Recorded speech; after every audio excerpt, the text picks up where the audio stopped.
पिंडी से रिपोर्ट कर रहे हैं नुमाइंदा गुलतासफ। वज़ीर-ए-आला पंजाब का vision drug free Punjab CPO Syed Khalid Hamdani की हिदायत पर रावलपिंडी पुलिस का मंशियात के खिलाफ मूसर क्रैकडाउन।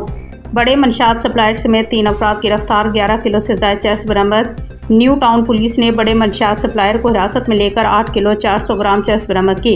रत्ता अमराल पुलिस ने एक फर्द को हिरासत में लेकर 1 किलो 700 ग्राम चर्स बरामद की। चकलाला पुलिस ने एक फर्द को हिरासत में लेकर 1 किलो 340 ग्राम चर्स बरामद की। मंशियात के नासूर के खात्मे के लिए तमाम वसाइल बरोए कार लाए जा रहे हैं। CPO जी अस्सलाम वालेकुम, मेरा नाम सागर है और मैं पिछले जो है ना 5-6 साल से फॉरेक्स ट्रेडिंग कर रहा हूँ।